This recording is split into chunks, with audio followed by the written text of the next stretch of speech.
તાપી જિલ્લાના સોનગઢ તાલુકાના માંડવીપાની ગામ ખાતે પરમ પૂજ્ય શેષરાવ મહારાજની 72મી જન્મજયંતિ નિમિત્તે એમના ઉત્તરાધિકારી સંતોષ મહારાજના અધ્યક્ષ સ્થાને 1 ડિસેમ્બરના રોજ વ્યસન મુક્તિનો કાર્યક્રમ યોજાયો હતો, જેમાં 30મી નવેમ્બરે સંતોષ મહારાજને બેન્ડના તાલે વાજતે ગાજતે ભવ્ય સ્વાગત રેલી કાઢીને ગ્રામજનો દ્વારા આગમન કરાયું હતું. ત્યારબાદ 1 ડિસેમ્બર રવિવારના રોજ સવારે શોભાયાત્રા કાઢી બપોરે વ્યસન મુક્તિ અને સત્સંગ પ્રવચનનો કાર્યક્રમ શરૂ કરવામાં આવ્યો હતો. આ કાર્યક્રમમાં મહારાષ્ટ્ર, ગુજરાત, અન્ય રાજ્યો સહિત સંઘ પ્રદેશ, દાદરાનગર હવેલી મળીને આશરે 12,000થી વધુ ભક્તો જોડાયા હતા, જેમાં 250થી વધુ લોકોએ દારૂનો ત્યાગ કરવાની પ્રતિજ્ઞા લીધી હતી. સંકલ્પ સાથે વિવિધ ગામોથી આવેલા 150 જેટલા લોકોએ ખ્રિસ્તી ધર્મ છોડીને પોતાની મૂળ આદિવાસી પ્રકૃતિ તરફ પાછા ફર્યા હતા. આ કાર્યક્રમમાં વિશેષ અતિથિ તરીકે ભાતીજી સંપ્રદાયના ગોવિંદદાસજી બાપુ અને ગુજરાત રાજ્ય મંત્રી કુંવરજી હળપતિ ઉપસ્થિત રહ્યા હતા. અને કાર્યક્રમના આયોજકો અભયસિંહ ગુરુજી, રમેશ વસાવા, ટેડિયા મહારાજ, રવિભાઈ, રાજુભાઈ, રાજેન્દ્રભાઈ તેમજ સ્થાનિક આગેવાનો રાજ વસાવા, જય વસાવા, પ્રદીપ વસાવા વગેરે હાજર રહ્યા હતા. અંતે ભાવિક ભક્તોએ મહાભંડારનો લાભ લીધા બાદ કાર્યક્રમને પૂર્ણાહુતિ આપવામાં આવી હતી. दारू एक ऐसी वस्तु है कि जो सिर्फ तुम्हारा पैसों से ही नुकसान नहीं करती है, शरीर का भी नुकसान करती है, इज्जत यानी मान सम्मान का भी नुकसान करती है और घर के सुख चैन का भी नुकसान करती है. ये इस वजह से दारू की वजह से पीने वाले का तो कुछ फायदा नहीं है, भले बेचने वाले का होगा लेकिन पीने वाले का तो कुछ फायदा नहीं है.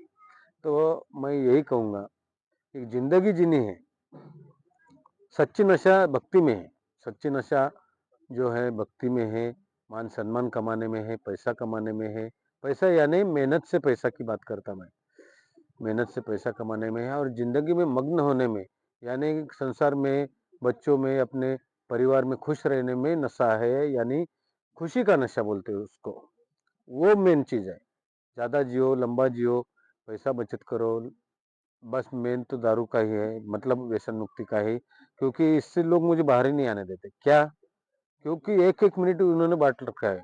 मेरे जो 365 दिन है, हर हफ्ता, हर शुक्रवार का दिन बुल्ढाना, शिरपूर बुल्ढाना महाराष्ट्र में बड़ा संस्था है 10 एकड़ का. 14 ખેડાની અંદર એક સંતોષજી મહારાજ અને વાડીના ગોવિંદજી મહારાજના અધ્યક્ષપણા હેઠળ વ્યસન મુક્તિનો કાર્યક્રમમાં આવવાનું થયું. આ કાર્યક્રમની અંદર આવીને હું ખૂબ જ અહોભાગ્ય બન્યો છું, કારણ કે મારા સમાજના જે લોકો વ્યસનમાંથી મુક્તિ લઈ રહ્યા છે એવા લોકોની ખૂબ મોટી જનસંખ્યા હતી અને એના કારણે મને ખૂબ આનંદ થયો છે.